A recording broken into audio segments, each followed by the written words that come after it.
अगर आपने 12th के एग्ज़ाम्स दे दिए हैं और आपका पीसीबी है, मतलब फिजिक्स, केमिस्ट्री और बायोलॉजी है। पीसीबी का फुल फॉर्म होता है फिजिक्स, केमिस्ट्री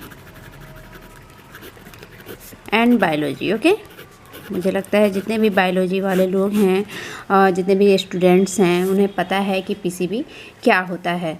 सो अगर आपका ये है स्ट्रीम, तो मुझे लगता है कि ये वीडियो सिर्फ आपके लिए बना हुआ है। एक्चुअली बहुत सारे बच्चों या फिर उनके पेरेंट्स को ये कन्फ्यूजन हो जाता है कि आगे हमें किस कोर्स में एडमिशन लेना चाहिए, क्या क्या ऑप्शंस हैं हमारे पास और कैसे तैयारी करनी चाहिए। ओके, तो मैंने कोशिश की है थोड़ी सी इस वीडियो में आपकी कन्फ्यूजन को क्लियर करने की। तो अगर वीडियो अच्छा लगी तो वीडियो को लाइक ज़रूर कर दीजिएगा। Okay, so hello everyone, welcome to my channel Pooja story. मैं हूँ पूजा।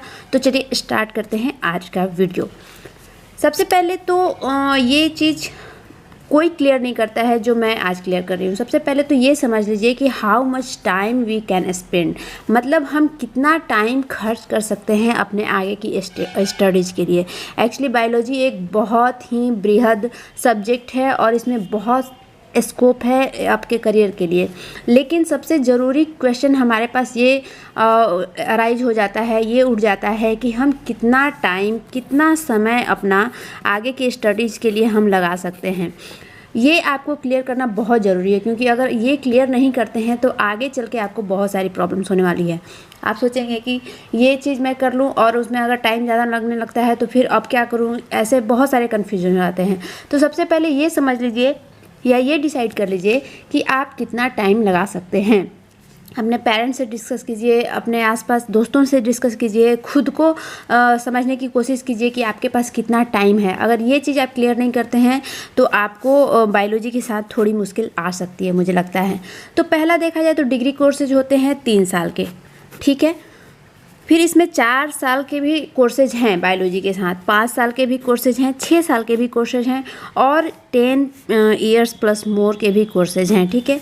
जिनको हायर स्टडीज़ करनी है, आगे चल के मैं बताऊंगी कि कौन से 10 ईयर्स वाले हो जाते हैं, तो उनके लिए 10 ईयर्स की भी स्टडीज़ हैं, ठीक है। 6 साल की भी एक मतलब डिग्रीज है। फिर आपकी 5 ईयर्स की भी हैं, 4 ईयर्स की भी है, 3 ईयर्स की भी है। तो सबसे पहले तो ये कंफर्म कर लीजिए कि आपको कितना टाइम मिलने वाला है आपके करियर को बनाने के लिए, ठीक है। ये एक बहुत इम्पॉर्टेंट मतलब मुद्दा हो जाता है। अगर अभी से आप क्लियर नहीं कर लेते हैं तो आगे चल के आपको दिक्कत आ सकती है। चलिए, ये तो हो गई टाइम मैनेजमेंट की बात की। ये आप खुद से क्लियर करेंगे कि आपको कौन कौन से मतलब किस टाइम जोन के साथ आपको काम करना है। अब आते हैं हम कोर्सेज पे, क्या क्या कोर्सेज हमें अवेलेबल हैं फिजिक्स, केमिस्ट्री और बायोलॉजी के साथ। मतलब मेनली बायोलॉजी के साथ हमें कौन कौन से कोर्सेज मिल जाते हैं। सबसे पहली बात तो कि जनरली बच्चे बीएससी करते हैं। गांव के क्षेत्र की बात करी तो मतलब गाँव की बात करी तो बीएससी करते हैं। ओके, अच्छा, बीएससी करने वाले लोगों को मतलब बाद में ऐसा लगता है कि क्या हमने बीएससी कर लिया, पता नहीं बीएससी के साथ हमारे पास ज़्यादा स्कोप नहीं है, ज़्यादा ऑप्शंस नहीं है। लेकिन मैं एक बात क्लियर कर दूं कि सिंपल बीएससी के साथ भी आपके पास बहुत सारे ऑप्शन हैं। ऐसा कुछ भी नहीं है कि आपने बायोलॉजी से अगर ग्रेजुएशन कर लिया है तो आपको ऑप्शन नहीं है। बहुत सारे ऐसे जॉब ऑप्शन हैं जिसमें आपको इस चीज़ से कोई मैटर नहीं रहता है कि आपने किस स्ट्रीम से बीएससी किया हुआ है या बीए किया हुआ है। वो सिर्फ आपका ग्रेजुएशन चाहता है, ठीक है। ऐसा नहीं है कि आपने अगर मैथमेटिक्स से कर लिया, बायोलॉजी से कर लिया, मतलब हिस्ट्री से कर लिया, सोशल साइंस से, मतलब जो भी सब्जेक्ट हैं उनसे अगर कर लिया ग्रेजुएशन तो आपको कोई स्कोप नहीं है। सिंपल ग्रेजुएशन से भी आपको बहुत सारे जॉब ऑप्शंस मिल जाते हैं। बट हम आज कर रहे हैं चूँकि बात बायोलॉजी की, तो इसमें सबसे पहला जो बेसिक ऑप्शन हमारा आता है वो होता है बीएससी करने का। बीएससी आप बायोलॉजी से 3 साल की जो डिग्री लेते हैं, ठीक है। ये एक छोटा सा 3 साल का डिग्री कोर्स हो जाता है। इसके साथ भी आप बहुत सारे ऑप्शंस आपको मिल जाते हैं। आप चाहें तो गवर्नमेंट जॉब में जा सकते हैं, मेडिकल क्षेत्र में भी आपको बहुत सारे ऑप्शन इसके मिल जाते हैं। प्लस अगर आप चाहें तो इसके साथ आगे अगर स्टडीज़ का आपको शौक़ है या आपको मौका मिल रहा है तो आप एमएससी कर सकते हैं, ठीक है। हायर स्टडीज़ की तरफ जाएँ तो फिर आप पीएचडी कर सकते हैं, डॉक्टरेट की डिग्री ले सकते हैं, एमफिल कर सकते हैं और भी बहुत सारी चीज़ें, रिसर्च वगैरह में आप जा सकते हैं। अच्छा, 10 ईयर्स की जो मैं बात करी थी, ये यही कोर्सेज हो जाते हैं 10 ईयर्स की और या उससे ज़्यादा की भी टाइमिंग आपको लगता है, ठीक है। ये आपका 3 साल का तो यही हो जाता है, फिर 2 साल का ये होता है, फिर ये इसका टाइमिंग सबका मिला के मतलब 10-15 साल आपको लग जाते हैं, ठीक है। तो ये हो गया 10 ईयर्स कोर्सेज। आप चाहें तो यहीं पे क्विट कर सकते हैं, यहाँ से आप अपना जॉब ऑप्शन चुन सकते हैं। ग्रेजुएशन लेवल पे आप बायोलॉजी से जॉब ऑप्शंस पा सकते हैं, ठीक है। या फिर आपको हायर स्टडीज़ करनी है तो आप इधर बढ़ सकते हैं। ये एक ऑप्शन हो गया। दूसरा सबसे ज़्यादा देखा जाए तो अभी क्रेज़ में चल रहा है MBBS, मतलब नीट क्लियर करना। जो नीट का एंट्रेंस एग्ज़ाम होता है उसको क्लियर करके डॉक्टर बनना, क्योंकि बायोलॉजी जितने भी बच्चे लेते हैं उनका मुझे लगता है मेन मोटो यही है कि मुझे डॉक्टर बनना है। स्टार्टिंग में तो कम से कम यही होता है, बाद में आगे चल के जब जैसे जैसे चीज़ें उन्हें समझ में आने लगती हैं, जैसे जैसे उनकी टाइमिंग मतलब समझ में आने लगती है, कोर्सेज की क्या डिमांड है वो सब समझने लगते हैं, तो बाद में बच्चे इधर उधर हो जाते हैं। लेकिन बेसिक कॉन्सेप्ट उनका यही होता है कि मुझे डॉक्टर बनना है बायोलॉजी के साथ। सो बायोलॉजी का मेन व्यू यही होता है कि डॉक्टर बनना। सो नीट आपको एक अपॉर्चुनिटी देता है डॉक्टर बनने का। सो MBBS सबसे बड़ी डिग्री बोली जाए तो अभी मेडिकल लाइन में है डॉक्टर बनने की। सो ये होता है 5 ईयर्स का कोर्स, ठीक है। अच्छे खासे पैसे भी इसमें लगते हैं, ये आपको समझ में आ रहा होगा। बहुत ही मुश्किल इसका एग्ज़ाम भी होता है। इसके एग्ज़ाम्स जो होते हैं काफ़ी टफ़ पूरे इंडिया लेवल पे होते हैं, तो काफ़ी टफ़ भी होते हैं। बहुत कम परसेंट के बच्चे निकल पाते हैं उसमें। सो ये एक अलग मैटर है कि आपको क्या करना है। आपको बस इसमें से चूज करना है कि आपको करना क्या है। मेहनत करो, ज़रूर कहीं ना कहीं सक्सेस तो मिलेगा ही आपको। सो इसका अगर फुल फॉर्म देखें तो bachelor of medicine and bachelor of surgery, ठीक है। ये MBBS का हो गया आपको। तो MBBS के लिए आपको नीट क्लियर करना है, उसके बाद से आपके परसेंटेज के आधार पे आपको एडमिशन दिया जाता है, ठीक है। सरकारी कॉलेज हो या फिर प्राइवेट कॉलेज में आपको एडमिशन मिल जाता है।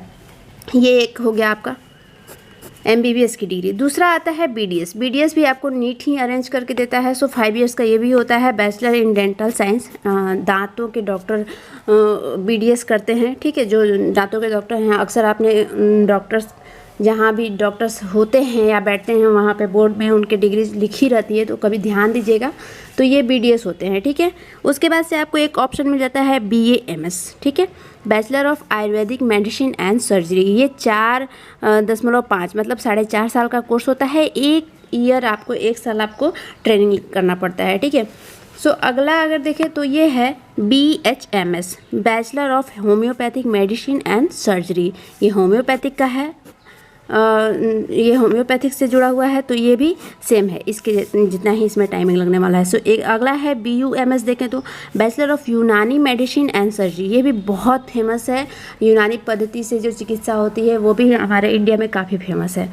तो इसकी टाइमिंग भी ये है।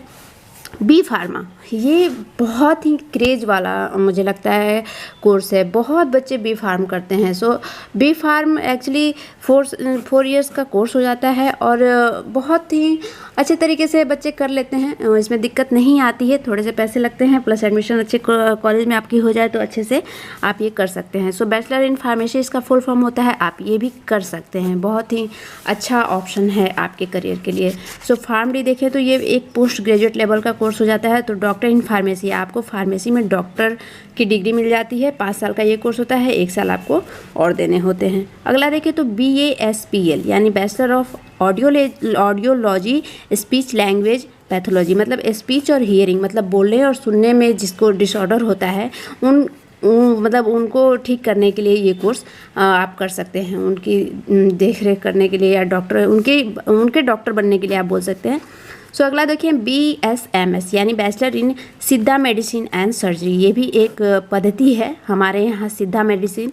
इसका भी 5 साल का कोर्स है, 1 साल आपको और देना है। सो ये बहुत ही फेमस कोर्सेज हैं। देखें तो मतलब डॉक्टरी लाइन में, मेडिकल क्षेत्र में, तो आपको मुझे लगता है कि ये काफ़ी हेल्पफुल होने वाला है।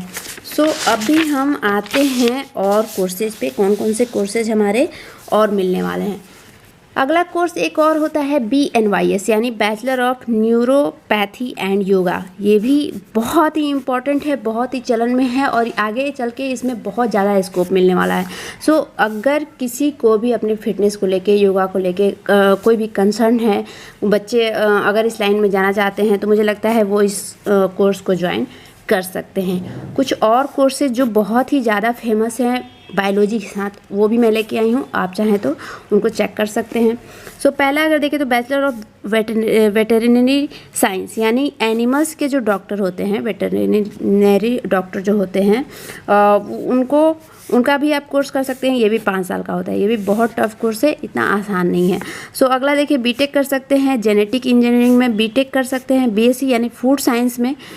ये भी एक बहुत बृहद रूप है, बृहद मतलब बोल सकते हैं कोर्स है, बहुत ही ज़्यादा अपॉर्चुनिटी इस फील्ड में आपको मिलने वाली है।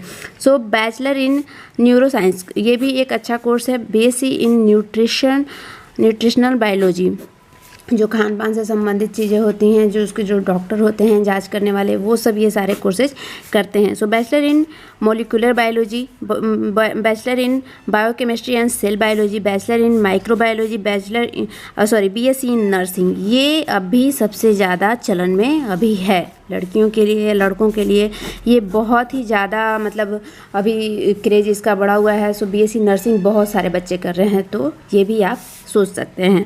Bachelor in molecular bio engineering है, बीटेक हो गया biotechnology, BSc in medical science and BSc in biochemistry. So इतने सारे ऑप्शंस तो आपके पास ऑलरेडी अवेलेबल हैं। आप चाहें तो किसी में भी एक अच्छे से कोर्स में एडमिशन ले सकते हैं। उसकी क्राइटेरिया देख लीजिए, क्या फ़ीस है उसकी, कितनी टाइमिंग लगने वाली है, किस क्षेत्र में आपका ज़्यादा झुकाव हो रहा है, ये सारी चीज़ें आप चेक कर सकते हैं। कुछ और कोर्सेज मैं लेके आई हूँ जो कि आप देख सकते हैं, काफ़ी इम्पॉर्टेंट हैं ये भी, टाइमिंग के साथ मैंने रखा हुआ है। सो बैचलर ऑफ ऑक्यूपेशनल थेरेपी 4.5 साल का कोर्स है। Bachelor of science in biotechnology 3 साल का कोर्स है। Bachelor of science in microbiology, ये 3 साल का कोर्स है। BSc इन कार्डिक और कार्डियोवैस्कुलर टेक्नोलॉजी, ये 4 साल का कोर्स है। बैचलर ऑफ प्रीफ्यूजन टेक्नोलॉजी 3 से 4 साल का कोर्स है। बैचलर इन रेस्पिरेटरी थेरेपी, ये 4 साल का कोर्स है। BSc in nutrition and dietetics, ये है 3 साल का। एंड बैचलर इन साइकोलॉजी, ये 3 साल का कोर्स है। सो मुझे लगता है बहुत सारे कोर्सेज हैं, अगर थोड़ा सा हम एक्सप्लोर करें, थोड़ा सा देखें तो बहुत सारे कोर्सेज हमें मिल जाते हैं और बहुत ही आसान है, मुश्किल तो नहीं कर सकते हैं। अगर आप BSc नॉर्मल करते हैं उसमें भी उतना ही टाइमिंग है, बहुत सारे कोर्सेज में भी 3 से 4 साल की टाइमिंग लगने वाली है। तो आपको सबसे पहले ये चीज़ आप डिसाइड कर लीजिए कि आपको कितना टाइम मिलने वाला है और आपको कितना टाइम लगाना है, ठीक है। ये अगर आप डिसाइड कर लेते हैं तो आपको कोर्सेज डिसाइड करने में मुश्किल नहीं आने वाली है। कुछ इंस्टेंस एग्ज़ाम के साथ है, कुछ बिना इंस्टेंट मतलब प्रतियोगी परीक्षाओं के हैं, एंट्रेंस एग्ज़ाम कुछ में नहीं है। तो आपको अगर एंट्रेंस एग्ज़ाम देना है तो भी अच्छी बात है, नहीं देना है तो भी अच्छी बात है, आप दोनों कोर्सेज को चुन सकते हैं।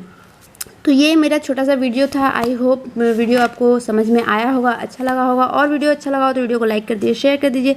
चैनल पे नए हैं तो चैनल को सब्सक्राइब कर लीजिएगा, प्लस बेल आइकन को प्रेस कर लीजिएगा, जिससे मेरे नए वीडियो के नोटिफिकेशन आपको मिलते रहेंगे। सो अगला वीडियो मैं लाने वाली हूँ मैथमेटिक्स के साथ, ठीक है। मतलब जितने भी बच्चे हैं मैथमेटिक्स के, मैथ से जिन्होंने लिया हुआ है, उनके लिए क्या क्या